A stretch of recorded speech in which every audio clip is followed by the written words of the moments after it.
Did you hear the music just fade out there? This game is so lazy that they actually didn't even bother to loop the menu theme. My god, if that doesn't sum up everything wrong with this game, I don't know what will. Hello everyone, my name is Fabulous Fish, and welcome to the Epilogue Let's Play Scooby Doo Mystery Mayhem. There's actually not a whole lot left to show off in this game. Pretty much everything we see throughout the main story and the minigames. There is, however, two specific points to address. You can see the character models in the game. I know, exciting, right? This game's graphics aren't especially good, but I do think this is a nice touch. I wish more games had features like this. You unlock these for getting all the clues in a level, with one of them, I believe, Scooby being default, just unlocked for starting the game.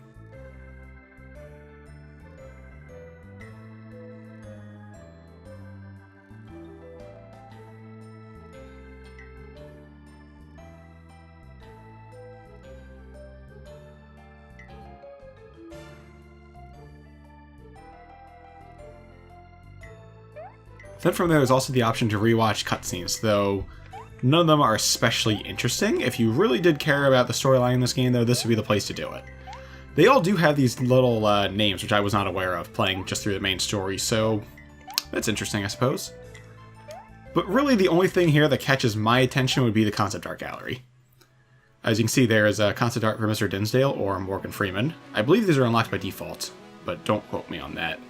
There's concept art for the food items, as well as all the collectibles. As you can see there's the key and the valve from the swamp level, as well as the generic clue pick up different food items. I don't think the drink was ever used, though. I don't remember that.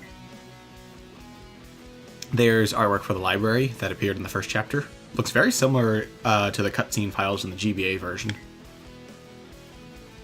There you can see a crude 3D model of the library basement.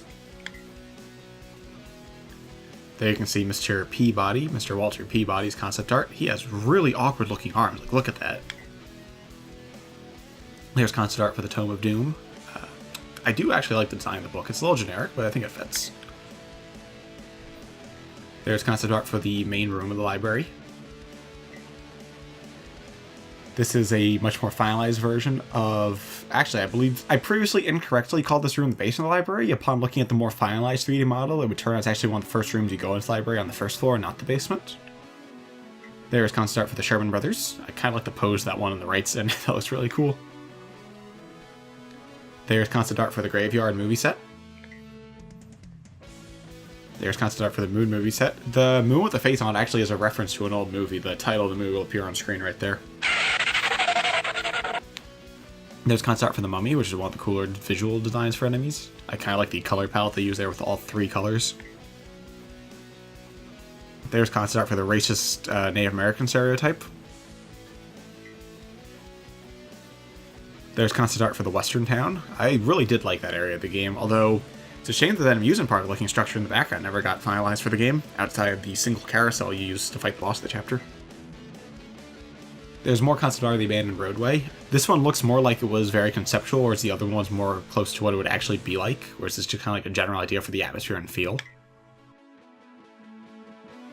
There's a finalized 3D model of the interior of the saloon.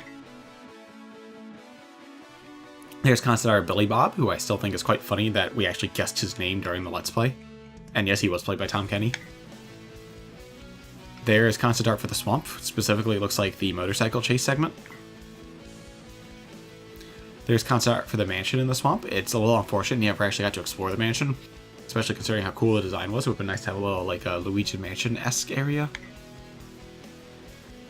There's concept art for the zombies, which I still think look oddly dark and out of place in this game. I mean, that's a literal rotting corpse who's walking around in a Scooby Doo game. There's concept art for the Azula ripoff, who also has Azula as actress, so she's basically just Azula, but not as attractive. There's concept art for all the different costumes, as well as Shaggy's zombie outfit that he wears during the cutscenes in the zombie place, because he gets covered in mud. And also Scooby's diving thing, which wasn't really a costume, but was used to get you through the water segments. There's concept art of Sherman Tech, the absolute worst area of the game.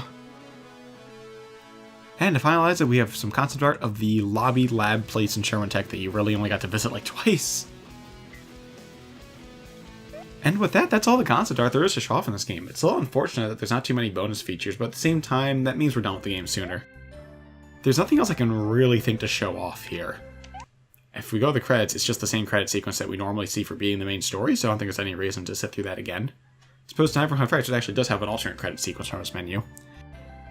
In the end, I am still very disappointed in this game. I think even outside of the gameplay being lacking, it's very lacking in the atmosphere and feel of Scooby Doo. For instance, in Frights, you had the menu taking place within the Mystery Machine, whereas this game is just kind of a generic hallway. So there's a lot of places in this game that kind of feel a little lazy or fell short. But with that, that is everything of Scooby Doo Mr. Mayhem. If I'm not mistaken, this is the first commentated 100% Let's Play of this game on YouTube. So, yeah, if you need to 100% the game, here's your guide to do so.